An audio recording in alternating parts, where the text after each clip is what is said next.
রাজধানীর কুড়িল থেকে কাঞ্চন ব্রিজ পর্যন্ত বাংলাদেশের সবচেয়ে দৃষ্টিনন্দন ও অত্যাধুনিক ৮ লেন পূর্বাঞ্চল সড়কটির কাজ শেষ হয়েছে। কিন্তু দুঃখের বিষয় হচ্ছে, উদ্বোধনের পরপরই সড়কটি ভেঙে ফেলতে হবে। কারণ এই সড়কের ঠিক মাঝ দিয়ে বসবে মেট্রো রেলের খুঁটি বা স্প্যান। ২০২৪-এ জানুয়ারি ফেব্রুয়ারিতে এর কাজ শুরু হওয়ার কথা থাকলেও এখনো শুরু হয়নি, তবে খুব দ্রুত এই কাজ শুরু হবে। সড়কটিতে পড়েছে অনেক সেতু, আন্ডারপাস ও গ্রেট ইন্টারসেকশন, সেগুলো ভাঙতে হবে। ওই রেলপথের বিমানবন্দর থেকে কমলাপুর পর্যন্ত থাকবে ভূগর্ভে, আর রূপগঞ্জের পিতলগঞ্জ থেকে জোয়ারা সাহারা নতুন বাজার পর্যন্ত রেলপথটি হবে পূর্বাঞ্চল ৩০০ ফুট সড়কের মাঝের বিভাজন বরাবর উপর দিয়ে তথা উড়াল পথ হিসেবে। সড়কটি তৈরিতে রাজুকের খরচ হয়েছে ১,৫০০ কোটি টাকা।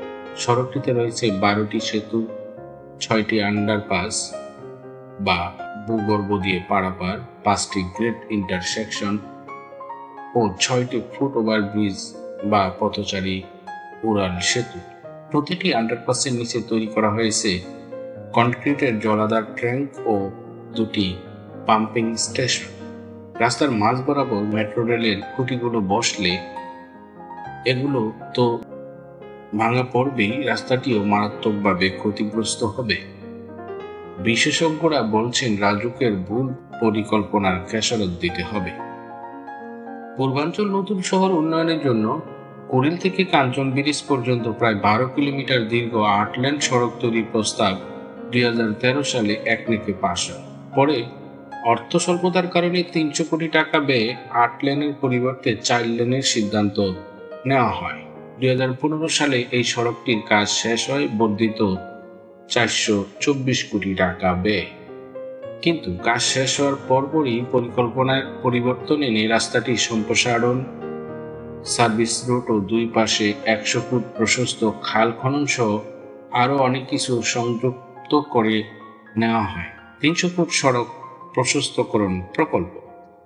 আগের প্রকল্পে মোট ৫,২৮৬ কোটি টাকা ব্যয়ের পর নতুন সম্প্রসারিত প্রকল্পের ব্যয় ধরা হয়েছে ১০,৩২৯ কোটি টাকা।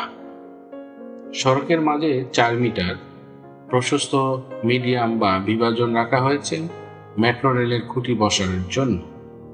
এক একটি খুঁটি বসাতে যে ভারী যন্ত্রপাতি ব্যবহৃত হয় তা ওই জায়গায় মধ্যে সীমাবদ্ধ থাকে না। যন্ত্রগুলো ব্যবহারে অন্তত ৩,৬০০ বর্গ ফুটের বর্গাকার সমতল জায়গা প্রয়োজন। তাতে খুঁটি বসানোর সময় ৬০ ফুট রাস্তায় ক্ষতিগ্রস্ত হয়। এছাড়া ব্রিজ, আন্ডারপাস এবং গ্রেট ইন্টারসেকশন জায়গাগুলোতে মেট্রো রেল কর্তৃপক্ষ কিভাবে খুঁটি বসাবে তা এখনো অনিশ্চিত, ফলে অনেক কিছুই ভাঙতে হবে। পূর্বাঞ্চল সড়কে ৪৫০ থেকে ৫৫০ মিটার দৈর্ঘ্যের প্রতিটি আন্ডারপাস, নিচে জলাধার, পাম্প স্টেশন, উপরে গ্রেট ইন্টারসেকশন সব কংক্রিটের তৈরি, যেগুলো প্রতিটিতে ব্যয় হয়েছে ৯০ থেকে ১০০ কোটি টাকা। এসব কংক্রিটের স্থাপনা কেটে কিভাবে মেট্রো রেলের খুঁটি বসানো হবে তা কারো কাছে বোধগম্য নয়। স্প্যান বসানোর পাইলিং কিভাবে করা হবে তাও একটি বড় প্রশ্ন। পূর্বাঞ্চল সড়কে থাকা গ্রেট ইন্টারসেকশনগুলো দৈর্ঘ্য ৪৫০০ মিটার, অথচ মেট্রো রেলের একটি স্প্যান থেকে আরেকটি স্প্যানের দূরত্ব হতে পারে ১৫০ মিটার। কাজেই গ্রেট ইন্টারসেকশনগুলো ভাঙা পড়বেই। আর আন্ডারপাসগুলোকে অক্ষত রেখে কিভাবে সেখানে স্প্যান বসাবে প্রকৌশলী হিসেবে তার কাছেও বোধগম্য নয়। মেট্রো রেলের কাজ শেষে আবারও এসব নতুন করে তৈরি করা ছাড়া কোনো বিকল্প থাকবে না।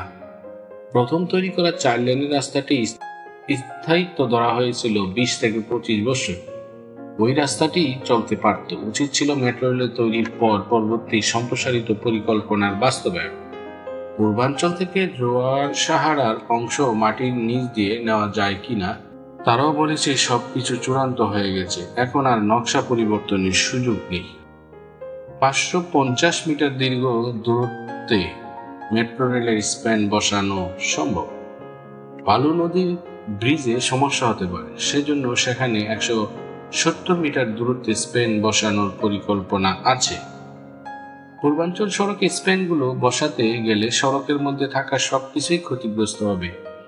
আধা কিলোমিটারের বেশি দৈর্ঘ্যের আন্ডারপাসগুলো এড়িয়ে কোনোভাবেই মেট্রো রেলের স্প্যান বসানো সম্ভব নয়।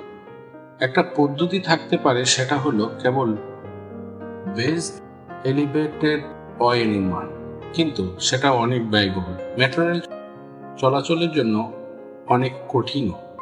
এখানে সমন্বয় এবং জবাবদিহিতা না থাকার কারণে এসব হয়েছে।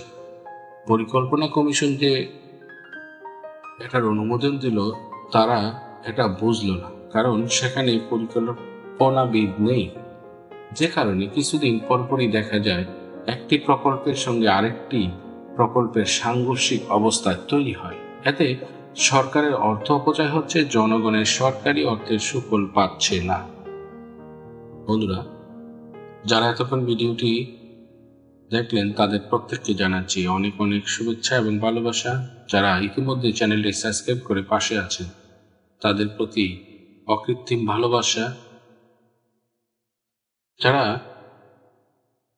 ভিডিওটি এইমাত্র প্রত্যক্ষ করলেন তাদের কাছে অনুরোধ, চ্যানেলটি সাবস্ক্রাইব করবেন, ভিডিওটি শেয়ার করবেন। সকলের সুস্বাস্থ্য মঙ্গল কামনা করে আজকের মতো আল্লাহ হাফেজ।